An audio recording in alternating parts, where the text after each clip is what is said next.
ujumbe wangu kwa jamii kama tulivyosema, kauli mbiu ni happy mouth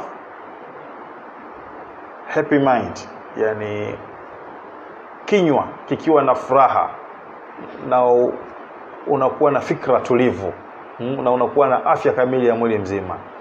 Kwa hiyo kinywa kinakuwaje na furaha? Kinywa kinakuwa na furaha, kwanza hakuna maumivu, kunakuwa hakuna harufu mbaya, kunakuwa meno hayajakatika, hayajatoboka, meno yanakuwa katika mpangilio mzuri, hakuna ajali au injury au trauma yoyote katika kinywa na meno.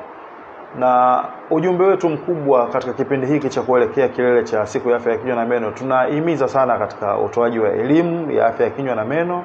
Kwa hiyo watu wafuatilie katika media mbalimbali, katika redio, katika TV na katika vituo vya kutolea huduma za afya vyote. Tuna wataalamu wetu, na hapa hospitali yetu ya Temeke tunaendelea kutoa elimu jinsi ya kuwa na afya bora ya kinywa na meno na kujikinga na magonjwa.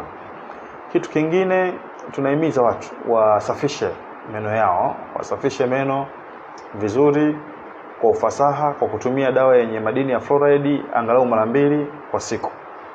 Na kitu kingine, wasafishe kwa kutumia zile kamba za meno, dental floss. Na kitu kingine, tunahimiza watu wapunguze ulaji wa vyakula vyenye sukari, kwa sababu vyakula vingi vyenye sukari huwa vinasababisha uharibifu katika kinywa na meno. Kuna baadhi ya watu wanakuja wanasema, mimi kweli nasikia harufu kutoka katika kinywa changu ambayo sio nzuri.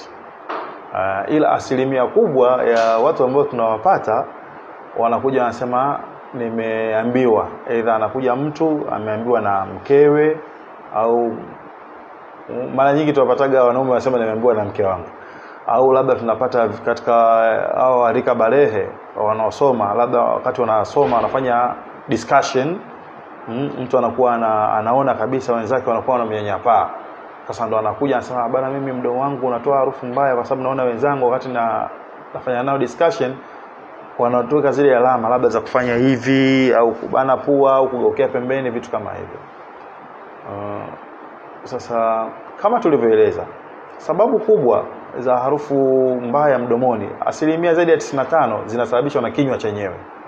Aidha utakuta labda mtu ana meno ambayo yameharibika yako mdomoni, yale meno yanahifadhi vyakula, vinaoza mule, vinatoa harufu. Kwa hiyo mtu kama huyo akija, tukimkagua huwa tunasafisha, tukisafisha tunaziba yale meno, tukishayaziba harufu inapotea.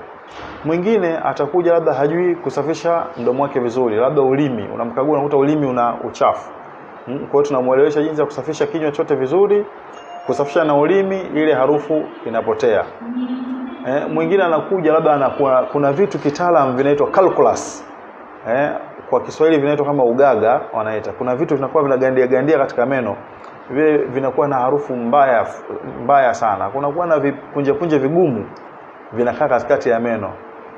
Sasa vile vinakuwa ni na bakteria. Wale bakteria wanazalisha zile gesi ambazo zinatoa harufu mbaya.